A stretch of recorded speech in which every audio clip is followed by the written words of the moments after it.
We set it up like 4 years ago, so it was actually a while ago. In the same meeting, set up Greek, get into the Greek, and we wanted to do another romantic comedy after Sarah Marshall. It's both of ours kind of favorite genre, and we were both kind of really interested in long relationships and wanted to do a movie that was about just a guy and a girl figuring stuff out. And I was in my office, and the words "the 5-year engagement" popped into my head, and I like wrote it down on a piece of paper, looked at it, got very excited, called up Jason. Jason was like, "Yes, let's do it."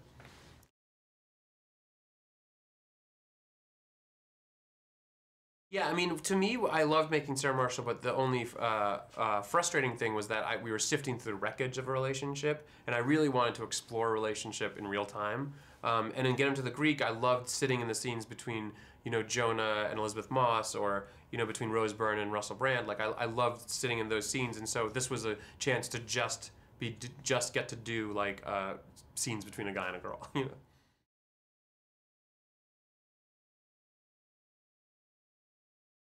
So we sit down and we break the story together, and we write scenes together, or we break the story together and work really hard on breaking the story, and we do that for a couple weeks, and then we outline it together, and then we split up the outline and write the script separately, and then we put the script back together and go through it together and rewrite it together.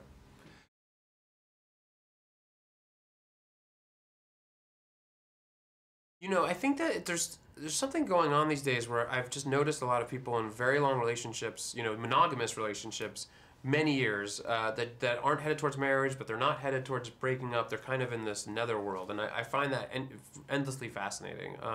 And so I think that with Tom and Violet, like they love each other, and they couldn't be more in love at the beginning of this movie.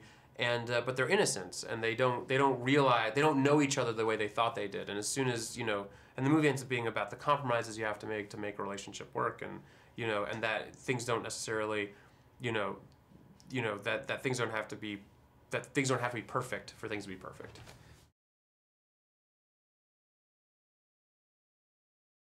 He's so funny, and he's so natural, and he brings like he also he's really good at playing a character who's trying to convince himself he's funny, but you see in his eyes that he's going crazy. I mean, convince himself he's happy. He plays really good at playing a character that's trying to convince himself he's happy. But you can see in his eyes that he's really sad and going out of his mind, and that he's like the king of the emotional breakdown. Like, to watch him kind of completely melt down is amazing.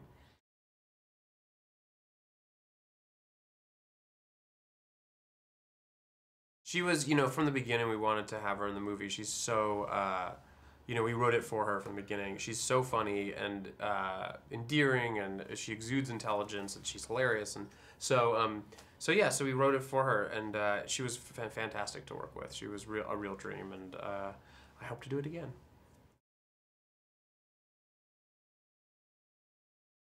Yeah, yeah. We always do improv. I think I love having improv in these movies.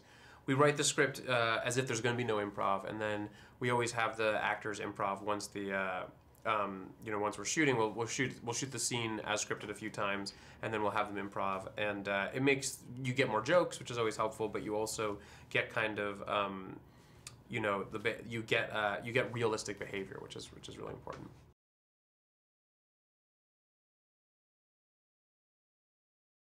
I mean, Judd's the best. He's just been my mentor forever, and I love working for him and with him. And he's just a great sounding board. He's a great if something's not working in the script, he just thinks of he's amazing at thinking of solutions. He's great with casting. He's great with music.